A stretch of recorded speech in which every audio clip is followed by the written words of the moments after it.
Friends, मी तुमच्यासोबत एक skin care share करणार आहे. तर एकदम नॅचरल असं हे स्किन केअर आहे.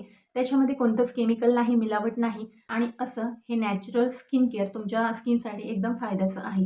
तर हा पॅक तुम्ही आठवड्यातून 2-3 वेळा लावला तरीही चालेल आणि जर तुमच्याकडे वेळ असेल तर रेग्युलरली तुम्ही फक्त 5 मिनिटं वेळ काढून लावला तरीही चालेल. जर तुमची स्किन एकदम खिची-खिची, ताणलेली, काळवंडलेला असेल तुमचा चेहरा, चेहऱ्यावरती कसला तेजस्वीपणा नसेल, तर हा पॅक तुम्ही जरूर ट्राय करून बघा.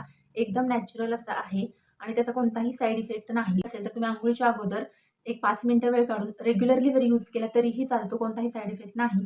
आणि जर वेळ नसेल तर तुम्ही फक्त आठवड्यातून 2-3 वेळा यूज केला तरीही चालतो. त्याने तुमच्या चेहऱ्यावरती ग्लो तर येणारच, चेहऱ्यावरचा काळपटपणाही कमी होणार आणि जर खिची-खिची, रुखी-सुखी, ड्राय अशी जर तुमची स्किन असेल तर तीही तुमची स्किन एकदम नरिश, स्मूथ आणि शायनी अशी होणार. त्यासाठी हा पॅक आहे. तर मी सांगितल्याप्रमाणे हा पॅक तुम्ही नक्की तयार करून बघा. त्याचा रिझल्ट तुम्हाला लगेच येतो. चला तर मग हा पॅक नक्की कसा तयार करायचा तेच आपण पाहूयात. त्या अगोदर तुम्हाला एक छोटीशी रिक्वेस्ट, जर तुम्ही चॅनलवरती नवीन असाल तर चॅनलला सबस्क्राईब करून आपल्या व्हिडिओला लाईक करा, जेणेकरून तुम्हाला माझे अनेक अजून येणारे व्हिडिओज दिसतील. आपण पिकलेल्या पपईचा फक्त 1 चमचा एवढा गर काढून घेणार आहोत.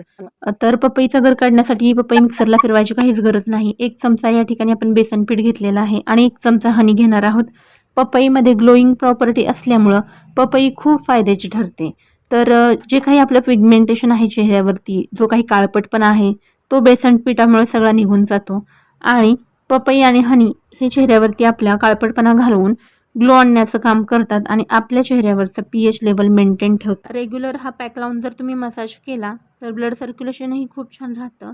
चेहऱ्यावरच्या सगळ्या सेल्स ॲक्टिव्ह होतात आणि चेहरा छान ग्लो करायला लागतो. हा हा पॅक आपण तयार केल्यावरती चेहऱ्याला फक्त 5 मिनिटं आपण मसाज करायची आहे आणि रिझल्ट तुम्हाला लगेच दिसतो.